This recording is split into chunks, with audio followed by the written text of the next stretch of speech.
Hello বন্ধুরা, আপনারা দেখছেন ইনফোনিক চ্যানেল। আজ একটা বিরাট বড় গুড নিউজ আছে, সেটা আপনাদের তো অবশ্যই ভিডিওর মাধ্যমে বলবো।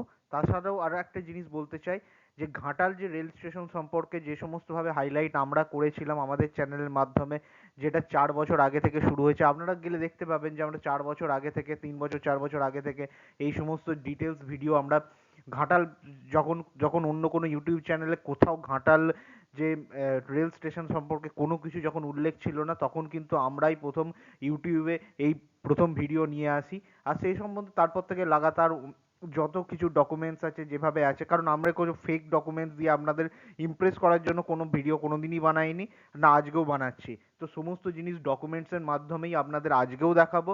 আগেও যেগুলো করেছি সেগুলো লিগেল ডকুমেন্টসের মাধ্যমেই বানিয়েছি, আর সেগুলো আজকেও কিন্তু এই ডকুমেন্টসের মাধ্যমেই আপনাদের এই ঘাটাল রেলওয়ে স্টেশন সম্পর্কে, রেলওয়ে স্টেশন প্রজেক্ট সম্পর্কে, সমস্ত জিনিস সম্পর্কে বলবো।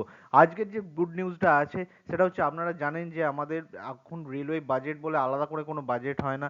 যেটা ফাইন্যান্সিয়াল ইয়ার, যেটা নির্মলা সীতারামনজি যেটা বলেছেন, মানে মার্চ 1 তারিখে যেটা আমাদের ঘোষণা হয়, সেখানেই রেলওয়ে বাজেটের অ্যালোকেশন হয়ে যায়। কিন্তু রেলওয়ে বাজেটের এবার কোথায় কোন খাতে, মানে হচ্ছে কোন প্রজেক্টের জন্য কত টাকা ঠিক মতন করে দেয়া হবে, সেটা কিন্তু বানাতে টাইম লাগে, 1 থেকে 1.5 মাস টাইম লাগে। যাই হোক, এপ্রিল মাস চলছে, এপ্রিল মাসের 1-2 তারিখ করে এই সমস্ত ডকুমেন্টসগুলো পাবলিশ হয়েছে। তো সেই সমস্ত ডকুমেন্টস থেকেই আমি সমস্ত জিনিস ডাটাগুলো টেক করেছি, এবং আমার নিজস্ব যে সমস্ত সোর্স আছে সেই সমস্ত ইনফরমেশন দিয়েই আমি পুরো ভিডিওটা বানানোর চেষ্টা করেছি। তো আপনারা পুরো ভিডিওটা দেখুন, তাহলে বুঝতে পারবেন এই ঘাটাল রেলওয়ে প্রজেক্টটা একটা হচ্ছে শুধুমাত্র অবাস্তব একটা প্রকল্প নয়, মানে শুধুমাত্র আমরা ডকুমেন্টেই বলে যাচ্ছি তাই নয়। গভর্নমেন্টের থেকেও, তো সেন্ট্রাল গভর্নমেন্টের তরফ থেকে, রেলওয়ের তরফ থেকে, ইভেন ওখানকার যে সমস্ত পাবলিক আছে, যে লোকাল পাবলিক যারা হচ্ছেন এই ঘাটাল রেলওয়ে প্রজেক্ট সম্পর্কে নিয়ে, তারা অনেক কিছু, যেমন ডেপুটেশন জমা দেওয়া, কাগজ জমা দেওয়া, সেন্ট্রাল গভর্নমেন্টকে বলা, লোকাল পলিটিশিয়ানদের বলা, তারাও যে সমস্ত কাজ করেন তারাও অনেক এনথুজিয়াজের সাথে এই সমস্ত জিনিসগুলো দেখলে তারা অনেক খুশি হবে।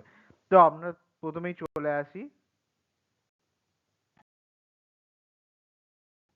দেখুন, এটা হচ্ছে অবশেষে রেল মার্চ যেটা দেখছেন, পাবলিক এপ্রিল 6 তারিখে 2026-এ, এটা জাস্ট একটা নিউজ কাটিং তো রয়েছে। কিন্তু আমি নিউজ কাটিং থেকে নয়, এটা আমি কমপ্লিটলি রেলওয়ে ডকুমেন্টেড থেকে আমি দেখানোর চেষ্টা করব। দেখুন, আরামবাগ, ইরপালা, ঘাটাল, পাঁশকুড়ার নিউ রেল লাইন। দেখুন, এখানে আপনাদের অনেক দিন আগেই বলেছিলাম যে এটা আরামবাগ থেকে ঘাটাল, আপনি অনেক ভিডিওতে আরামবাগেরও যদি আপনি ভিডিও দেখেন, যদি তারকেশ্বর বিষ্ণুপুর রেল প্রজেক্টও দেখেন, সেখানে আমরা অনেকবার বলেছিলাম যে আরামবাগ থেকে ঘাটাল, মানে ইরপালা হয়ে, সেটা পাঁশকুড়া হয়ে সেটা কিন্তু লাইনটা যাবে। তো এইটা হচ্ছে তার ম্যাপ। আর এই ম্যাপটা আপনারা অনেকবারই দেখেছেন। এবার আসি, এটা 2026-27 আমাদের যে অর্থবর্ষ চলছে, তা সেখানে দেখুন, তো এখানে এখানে রয়েছে আরামবাগ ইরপালা, ইরপালা ঘাটাল 11.2 কিলোমিটার, আরামবাগ চাঁপাডাঙ্গা।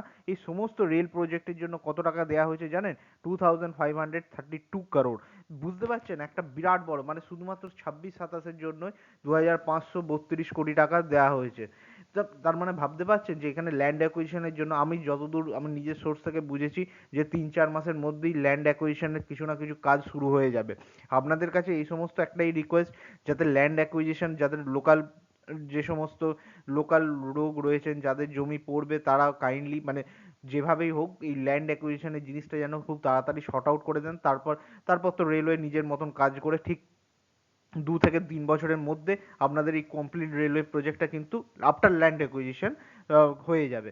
সেটা আমি জানি, কিন্তু মেন কথা হচ্ছে ল্যান্ড অ্যাকুইজিশনটাই হচ্ছে মেন প্রবলেম। এখানে কিন্তু দেখুন 2532 কোটি টাকা দেওয়া হয়েছে, যেটা একটা হিউজ অ্যামাউন্ট। যেখানে আগে প্রায় জিরো থাকতো, কোনোদিনও মানে কিছুই থাকতো না। আগের আগের বাজেটও আমি মাঝে মাঝে দেখানোর চেষ্টা করেছি যখন পাবলিশ হয়েছে, কিন্তু সেই সমস্ত জায়গায় কমপ্লিটলি জিরো ইনভেস্টমেন্ট থাকতো। কিন্তু এবারে যে অ্যালোকেট করা হয়েছে 2532 crore, সেটা কিন্তু এরপরে আস্তে আস্তে কিন্তু এগুলো আস্তে আস্তে ডিস্ট্রিক্ট ম্যাজিস্ট্রেটের কাছে চলে যাবে, সেখান থেকে ল্যান্ড অ্যাকুইজিশনের কাজ শুরু হয়ে যাবে। আর আপনারা যারা লোকাল আছেন তারা কাইন্ডলি একটু সহযোগিতা করলে খুব ভালো হয়, তাহলে তাড়াতাড়ি জিনিসটা হয়। এরপর দেখুন পাঁশকুড়া ঘাটাল। হ্যাঁ, এটার যে আগেরটা দেখলেন না, আগের যেটা দেখলেন সেটা কি ছিল জানেন তো? সেটা ছিল ইস্টার্ন রেলওয়ে। ইস্টার্ন রেলওয়ে ছিল, এটা হচ্ছে south eastern railway, Panskura Ghatal, মানে কিছুই না, আপনাদের পুরো লাইনটা দেখালাম। আরামবাগ থেকে ঘাটাল অবধি, যে আরামবাগ থেকে ঘাটাল মানে আরামবাগ ইরপালা ঘাটাল যেটা হয়েছে সেটা ইস্টার্ন রেলওয়ের মাধ্যমে, মানে ইস্টার্ন রেলওয়ের প্রজেক্ট রয়েছে। তারপর ঘাটাল থেকে যে পাঁশকুড়াটা সেটা সাউথ ইস্টার্ন রেলওয়ের প্রজেক্ট হয়েছে, মানে দুটো আলাদা আলাদা রকমের। লাইনটা একটাই হবে কিন্তু ঘাটাল থেকে দুটো জোনকে আলাদাভাবে ডিফাইন করা হয়েছে। তো আপনি যদি প্রজেক্টটা দেখেন, প্রজেক্ট দেখলে তখন বুঝতে পারবেন যে এই দুটোকে আলাদা আলাদাভাবে ইয়ে করা হয়েছে। এরপর জানেন ঘাটালের যাতে, মানে ঘাটালের রেল প্রজেক্টে যাতে মানে পজিটিভভাবে হয়, তার জন্য ঘাটালের যে একদম যে রেল স্টেশন কোড, যেমন আরামবাগের হচ্ছে এমবিজি, হাওড়ার যেমন HWH হাওড়া, সেরকম কিন্তু মেনশন অলরেডি করে দেওয়া হয়েছিল 2025-এ। আপনারা যদি ভালোভাবে জুম করে দেখেন, যেই এখানে ঘাটাল, এখানে ঘাটালের দেখতে পাবেন, আপনাকে যদি দেখাই দাঁড়ান, এই যে ঘাটাল, ঘাটালের GHTL, এটা আমি কোনো ইয়ে করছি না, কিন্তু এখানে দেখতেই পাচ্ছেন GHTL, এটা হচ্ছে ঘাটালের স্টেশন কোড। আর ঘাটাল যে পরবর্তীকালে জাংশন হবে সেটাও আমি জানি, কিন্তু মেন কথা হচ্ছে সেটা সমস্ত ডকুমেন্টসে নেই বলে আমি সমস্ত ডিটেলস এখন বলবো না। পরবর্তীকালে যখন নতুন ডিটেলস আসবে সেটাও আমি পরবর্তীকালে বলবো। ওর জন্যই ঘাটাল, আপনার যদি প্রথমের স্লাইডটা দেখেন, মানে প্রথমে যেটা আমি বানিয়েছি সেখানে ঘাটাল জাংশন লেখা আছে। কারণ আপনাদের ক্ষীরপাইও দেখতে পাচ্ছেন, আপনাদের একটা অনেক বড়, মানে আপনারা জানেন যে ঘাটাল ক্ষীরপাই এই সমস্ত একটা বড় জায়গা, মানে যে জাংশন টাইপের, junction in terms of road junction, তো সেই হিসাবে একটা বড় জায়গা রয়েছে। তো এই আপনাদের দেখিয়ে দিলাম যে ঘাটালের রেল স্টেশন কোড কিন্তু অলরেডি ইস্টার্ন রেলওয়ে, মানে ইন্ডিয়ান রেলওয়ে সিস্টেমের মধ্যে অলরেডি ঢুকে গেছে। এটা কিন্তু আর মানে অবাস্তব কিছু নয়, এবার এটা আস্তে আস্তে ধীরে ধীরে বাস্তবায়ন হতে চলেছে। এরপর আসি, এই যে আমার একটা রিকোয়েস্ট রেলওয়ে ডিপার্টমেন্টের, দেখুন ঘাটাল, এখানে আপনি যদি ম্যাপটাকে খুব ভালোভাবে দেখেন না, ঘাটাল রেলওয়ে স্টেশনটা হচ্ছে বিদ্যাসাগরের জন্য, বিদ্যাসাগরের জন্মস্থান বীরসিংহ গ্রামের জন্য। তো ওনার যে ওনার ওনার জন্যই এই রেলওয়ে প্রজেক্টটা আরো বেশি অ্যাম্প্লিফাই হয়েছে। কিন্তু আমি যখন ম্যাপটাকে দেখি, তো তখন ম্যাপটাকে দেখলে কিন্তু এই ঘাটালের সাইড থেকে, মানে এখানে আপনারা যদি দেখেন খুব ভালোভাবে, যে এইখান দিয়ে যাচ্ছে, মানে এখানে স্টেশন এইরকম ভাবে রেলওয়ে লাইনটা যাচ্ছে অলমোস্ট, মানে আমি যদি ডিটেলসে দেখি সেটা, যাই হোক ঘাটাল বীরসিংহ, আপনারা জানেন যে ঘাটাল বীরসিংহ খড়ার এই সমস্ত জায়গায় ওনার জন্মস্থান। আহ, তো আপনারা বুঝতে পারছেন যে এখান থেকে এই ডিস্টেন্সটা প্রায় অনেকখানি, প্রায় 10 থেকে 11 কিলোমিটার। মানে আমার জাস্ট একটা রিকোয়েস্ট, যদি রেলওয়ে ডিপার্টমেন্ট কেউ থাকেন, মানে কেউ যদি বুঝতে পারেন যে এটা একটু ক্লোজ করা, মানে কিছুই না, এটাকে একদম এরকম করে নিয়ে গিয়ে তাকে ঘাটালের উপর দিয়ে এরকম নিয়ে যাওয়া, তাকে কি বলেন তো, এখানে টুরিস্ট স্পট এইটা বেশি ক্রিয়েট হতে পারবে, তাহলে জায়গাটার ডিস্টেন্সটা অনেকখানি কম থাকবে। তো এটা আমার একটা ছোট রিকোয়েস্ট, জানি না কিভাবে এটা বাস্তবায়ন হবে, কারণ এর অলরেডি কিন্তু প্রাইমারি সার্ভে হয়ে গেছিল, অনেক দিন আগে হয়েছিল। এরপরে কি আরেকবার সেকেন্ডারি সার্ভে করা হবে, কারণ 10-12 বছরে অনেক কিছু মানে ভূমিগত চেঞ্জ হয়, তো সুতরাং আমার মনে হয় করানো উচিত সেকেন্ডারি সার্ভে। কিন্তু যাই হোক, যদি না করানো হয় প্রাইমারি সার্ভেতেই কাজ হয়ে যাবে হয়তো, সেটা রেলওয়ে ডিসিশন নেবে। পরবর্তীকালে নতুন কিছু আপডেট থাকলে নিশ্চয়ই আপনাদের জানাবো।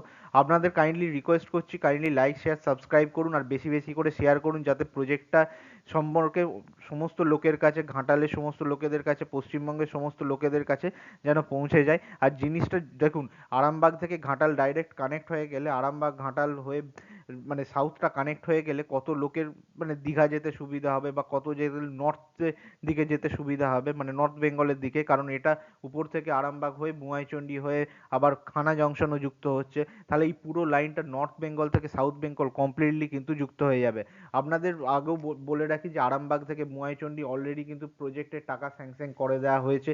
তো সমস্ত মিলিয়ে এই জায়গাটার উপর একটা উইন উইন সিচুয়েশন। পরবর্তীকালে ঘাটাল অবশ্যই জংশন স্টেশন হিসেবে পরিণত হবে, সেইগুলো আমি আমার আগে থেকে আগেই বলেছিলাম। কিন্তু পরবর্তীকালে আস্তে আস্তে ওই জিনিসটা যখন রিয়েলিটিতে হবে তখন ওই সম্বন্ধে আরো ভিডিও নিয়ে আসবো। আর তাছাড়া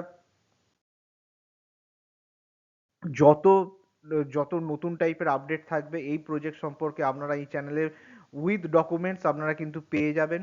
সমস্ত কিন্তু রেলওয়ের ডকুমেন্টস ধরেই আমি কিন্তু পুরো পুরো ভিডিও বানাবো না, কোনো ইমোশনস বা আপনাদের শুধু ইমপ্রেস করার জন্য আমি কোনো ভিডিও আজ পর্যন্ত বানাইনি। সমস্ত মানে যেটা চেষ্টা করেছি সেটা হচ্ছে ডকুমেন্টস ধরে যেটা ভ্যালিড ইনফরমেশন আছে সেই সমস্ত দিয়েই আপনাদের ভিডিও দেওয়ার চেষ্টা করেছি। আর কাইন্ডলি চেষ্টা মানে দেখুন রেলওয়ে তো চেষ্টা করছেই, আপনাদের তরফ থেকে আমাদের তরফ থেকেও চেষ্টা হওয়া উচিত যাতে রেলওয়েরও কোনো অসুবিধা না হয়, যাতে একটা পজিটিভ জিনিস পজিটিভ কমপ্লিটলি ইকোসিস্টেম তৈরি করে এই রেলওয়ে প্রজেক্টটাকে কমপ্লিট করানো, এটা আমাদের সবারই দায়িত্ব, এটা শুধু রেলওয়ের দায়িত্ব নয়। ঠিক আছে, তাহলে আপনাদের অসংখ্য অসংখ্য ধন্যবাদ। আপনারা লাইক শেয়ার সাবস্ক্রাইব করুন, আপনারা নিচে কমেন্ট সেকশনে বলুন যে আপনারা কি এই প্রজেক্ট সম্পর্কে ভাবছেন। আপনারা এই ছোট্ট ভিডিওটার মাধ্যমে আপনারা বলুন যে আর নতুন কি ভিডিও সম্পর্কে দেখতে চান। আপনাদের আরেকটা নতুন ভিডিও নিয়ে আসছি যেটা হচ্ছে তারকেশ্বর কিছুদিনের মধ্যেই জংশন স্টেশনেও পরিণত হয়েছে, সেখানেও কিছু বাজেট অ্যালোকেট করা হয়েছে। তাছাড়া দেখছি NH-116 সম্পর্কে কিছু নতুন আপডেট আমার কাছে এসছে, তো সেইগুলোকে নিয়ে আমি ভিডিও বানাতে চলেছি। অসংখ্য ধন্যবাদ, লাইক শেয়ার সাবস্ক্রাইব করা একদম ভুলবেন না।